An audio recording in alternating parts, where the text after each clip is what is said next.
কৃষ্ণৰাম সকলো দৰ্শককে স্বাগতম জনালোঁ।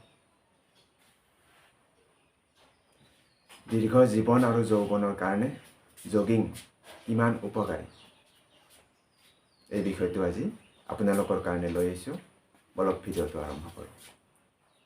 নিয়মীয়াকৈ জগিং কৰিলে আমাৰ স্মৃতিশক্তি বহুতখিনি অটুট ৰাখিব পাৰি। নিয়মীয়াকৈ জগিং কৰিলে যৌৱনটো দীঘলীয়াকৈ উপভোগ কৰিব পাৰি, লগতে বাৰ্ধক্যকো বহুতখিনি বাধা দি ৰাখিব পাৰি। নিয়মীয়াকৈ জগিং কৰিলে আমাৰ আঁঠুৰ তলত থকা কলা ফুলৰ মাংসপেশীবোৰ অধিক সক্ৰিয় হয় আৰু তাৰ ফলত যিকোনো ধৰণৰ খেলা ধূলা কৰিবৰ বাবে ই সহায়ক হৈ উঠে।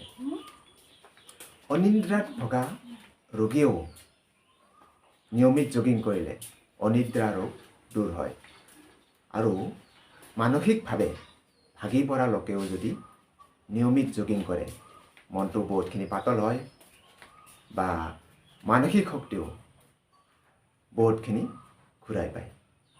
দৈনিক 10 পৰা 30 মিনিট সময় জগিং কৰিব পাৰিলে হাৰ্ট এটেক, ষ্ট্ৰোক, হাই প্ৰেছাৰ ইত্যাদি মাৰাত্মক ৰোগবোৰক বাধা দি বহুতখিনি নিলগাই ৰাখিব পাৰি আৰু লগতে পাকস্থলীৰ কৰ্ম সক্ষমতাও বৃদ্ধি পায়।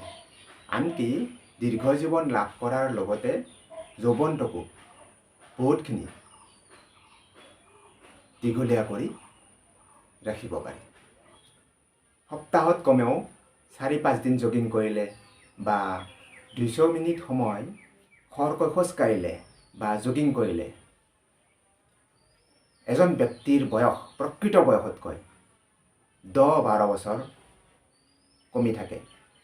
অৰ্থাৎ নিয়মীয়াকৈ জগিং কৰিলে 50 বছৰ বয়সৰ ব্যক্তি এজন 40 বছৰ বয়সৰ ব্যক্তিৰ দৰে হৈ থাকে। নিয়মীয়াকৈ জগিং কৰিলে আমাৰ শৰীৰৰ সকলো মাংসপেশী আৰু শিৰা উপশিৰাত অধিক পৰিমাণৰ অম্লজান আৰু তেজ সঞ্চালন বৃদ্ধি পায়। ফলত আমাৰ শৰীৰৰ সকলো ইন্দ্ৰিয় বিশেষকৈ হাওঁফাওঁ আৰু কলিজাই দ্ৰুতগতিত কাম কৰিবলৈ বাধ্য হয়। ফলত আমাৰ শৰীৰত অধিক পৰিমাণৰ কৰ্মশক্তি সঞ্চাৰ হয় আৰু লগতে high pressure, heart attack, stroke, diabetes আদিৰ দৰে মাৰাত্মক ৰোগবোৰৰ পৰা নিজকে বহুতখিনি আঁতৰাই ৰাখিব পাৰি। জগিং কৰিলে আমাৰ শৰীৰে প্ৰতি মিনিটত 150 পৰা 250লৈকে কেলৰি দাহন কৰিব পাৰে। ফলত আমাৰ শৰীৰত অতিৰিক্ত চৰ্বি জমা হ'বলৈ সুবিধা নাপায়।